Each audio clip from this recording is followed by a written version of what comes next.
अक्कलकोट विधानसभेचे आमदार तथा सोलापूर जिल्ह्याचे भारतीय जनता पार्टीचे नेते सचिन कल्याण शेट्टी यांच्या हत्येचा कट रचून सुपारी दिल्याची घटना नुकतीच उघडकीस आली। ही घटना अत्यंत गंभीर व दुर्दैवी आहे। या घटनेच्या पार्श्वभूमीवर त्यांच्या सुरक्षेत वाढ करण्याची मागणी भाजपा जिल्हा सरचिटणीस विकास वाघमारे यांनी पोलीस अधीक्षक अतुल कुलकर्णी यांच्याकडे पत्राद्वारे केले। आज हे पत्र त्यांनी दिलं। आमदार सचिन कल्याण शेट्टी हे सोलापूर जिल्ह्यातील महत्त्वाचे नेते आहेत। त्यांच्याकडे दररोज जिल्ह्यातील हजारो नागरिक कामांसाठी येत असतात। तसेच सार्वजनिक जीवनात अनेक कार्यक्रम आणि बैठकांसाठी प्रवास करावा लागतो। त्यांच्या कामाची व्याप्ती पाहता आणि अशातच त्यांच्या हत्येची सुपारी देण्याची घटना पाहता त्यांच्या जीविताला धोका असून त्यांना तात्काळ सुरक्षा वाढवून देण्याची आवश्यकता आहे। तसेच ही केवळ एक धमकी नाही तर त्यांचं एक मोठी शक्ती काम करत असल्याचा संशय भाजपा जिल्हा सरचिटणीस विकास वाघमारे यांनी यावेळी बोलताना केला।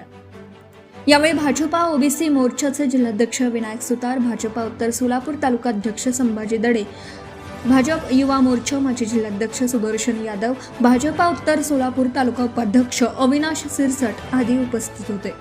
सोलापूर जिल्ह्याचे नेते आणि अक्कलकोट विधानसभेचे आमदार सचिनदादा कल्याण शेट्टी यांच्या हत्येची सुपारी दिल्याची घटना कालच उघडकीस आली।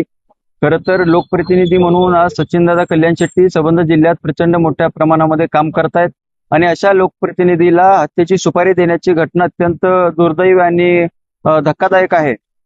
कालच त्या आरोपींवरती गुन्हा दाखल झाला, त्यांना अटक झाली। मात्र आमची मागणी आज SP साहेबांकडे अशी केली की सचिनदादा यांच्या सुरक्षेत वाढ करण्यात यावी, कारण लोकप्रतिनिधी म्हणून सचिनदादा काम करत असताना अशा पद्धतीच्या धमक्या येणं आणि हत्येची सुपारी देण्याची घटना अत्यंत गंभीर आहे।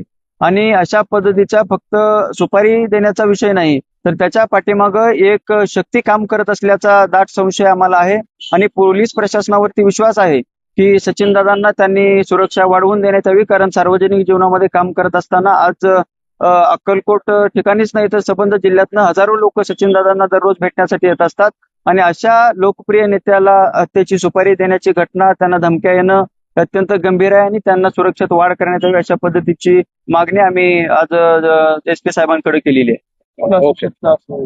ते प्राथमिक आम्ही सांगू शकत नाही, मात्र कालच अटक केलेल्या आरोपींची कसून चौकशी केली असता केवळ त्या आरोपींनी अशा पद्धतीची भूमिका घेतली किंवा हत्येची सुपारी देण्याचा विषय नाही तर निश्चितपणानं असा दाट संशय येतो की त्याच्या पाठीमागं कुठली तरी एक शक्ती काम करत असल्याचा दाट संशय आहे। त्यामुळं पुन्हा संशय वाटतो आपल्याला। संशय आज आम्ही नाव घेऊ शकत नाही, मात्र पोलीस प्रशासनावरती आमचा विश्वास आहे। पोलीस प्रशासनाने ज्याची चौकशी केली तर निश्चितपणानं जी कोणी शक्ती असेल ती समोर येईल। सचिनदादांनी काल या प्रकरणावर बोलण्यास नकार दिलाय, आपण का आज सुरक्षेची बाब नाही बघा, लोकप्रतिनिधी म्हणून सचिनदादांचं काम करतायत। आज संबंध जिल्ह्यामध्ये सगळ्यात लोकप्रिय नेता म्हणून आज सचिनदादा काम करतायत। त्यांनी जरी या प्रकरणावरती बोलण्याचा नकार दिला असला तरी कार्यकर्ता म्हणून आमचं सचिनदादांवरती प्रेम आहे। हजारो कार्यकर्त्यांचा नेता म्हणून सचिनदादा काम करतायत आणि अशा लोकप्रिय नेत्याचा, लोकप्रतिनिधीचा आणि आमदार म्हणून काम करणाऱ्या अशा नेत्याचा सुरक्षेची जबाबदारी सगळ्यात महत्वाची आहे आणि अशा नेत्याला सुरक्षा देण्याची जबाबदारी पोलीस प्रशासनाने घ्यावी आणि त्यांची सुरक्षा वाढवावी अशा आमची भूमिका आहे।